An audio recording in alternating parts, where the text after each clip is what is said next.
കുംഭമേളയിലെ viral പെൺകുട്ടിയുടെ വിവാഹത്തിൽ ദേശീയ SC/ST കമ്മീഷന് മുന്നിൽ സംസ്ഥാന പോലീസ് മേധാവി DGP നേരിട്ട് ഹാജരാകും. രേഖകൾ പ്രകാരം പെൺകുട്ടിക്ക് 18 വയസ്സ് പൂർത്തിയായെന്നും വിവാഹം നടത്തിയതിൽ വീഴ്ചയൊന്നും പറ്റിയിട്ടില്ലെന്നും DGP കമ്മീഷന് മുന്നിൽ ഹാജരായി അറിയിക്കും. മേഘന മുരളി തിരുവനന്തപുരത്ത് നിന്ന് ചേരുന്നു. മേഘന, ഗുഡ് മോർണിംഗ്, പറയൂ.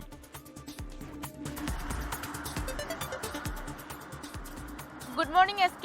അതിൽ കുംഭമേളയിൽ വൈറലായ പെൺകുട്ടി അവരുടെ നാട്ടിൽ മധ്യപ്രദേശിൽ മതപരമായിട്ടുള്ള പ്രശ്നങ്ങളുണ്ട്, അതുപോലെ തന്നെ വിവാഹത്തിന് പിതാവ് സമ്മതിക്കുന്നില്ല എന്ന കാരണം കാണിച്ചാണ് കേരളത്തിലെത്തുകയും തമ്പാനൂർ പോലീസിൽ അഭയം തേടുകയും ചെയ്തത്. അതിനുശേഷം കേരളത്തിൽ തന്നെ വിവാഹം നടക്കുന്നു. അത് വലിയ വിവാദമാവുകയും ചെയ്തതാണ്. പിന്നീട് അതിൽ പ്രധാനമായും SC/ST കമ്മീഷൻ, ദേശീയ SC/ST കമ്മീഷന്റെ അന്വേഷണ പ്രകാരം 18 വയസ്സ് പെൺകുട്ടിക്ക് പൂർത്തിയായില്ല എന്നുള്ളതായിരുന്നു കണ്ടെത്തലും.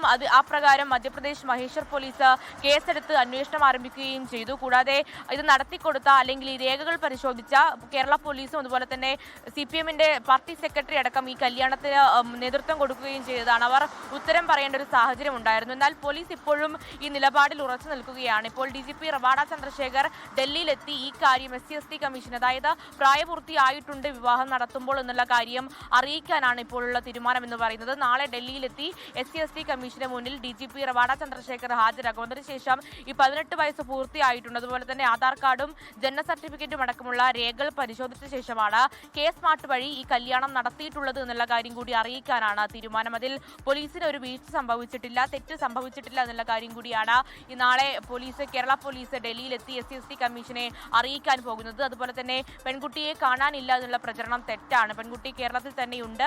അതുപോലെ കേരളത്തിൽ ഈ പെൺകുട്ടി പോലീസിന്റെ നിരീക്ഷണത്തിലാണ് എന്നുള്ള കാര്യം കൂടി റവാഡ ചന്ദ്രശേഖർ SC/ST കമ്മീഷനെ അറിയിക്കുന്നുണ്ട്. എന്തായാലും അതിൽ മധ്യപ്രദേശ് മഹേശ്വർ പോലീസിന്റെ അന്വേഷണം തുടരുന്നുണ്ട്. മധ്യപ്രദേശ് പോലീസിന് ലഭിച്ച രേഖകൾ പ്രകാരം പെൺകുട്ടിക്ക് 16 വയസ്സ് മാത്രമേ പ്രായമുള്ളൂ എന്നുള്ളതാണ് നിലവിൽ മനസ്സിലാകുന്നത്. എന്നാൽ അങ്ങനെയല്ല എന്നുള്ളതാണ് കേരള പോലീസ് പറയുന്നത്. രേഖകൾ പ്രകാരം പെൺകുട്ടിക്ക് 18 വയസ്സ് പൂർത്തിയായിട്ടുണ്ട്. സമർപ്പിച്ച രേഖ വ്യാജമല്ല എന്നുള്ളതാണ് കേരള പോലീസ് പറയുന്നത്.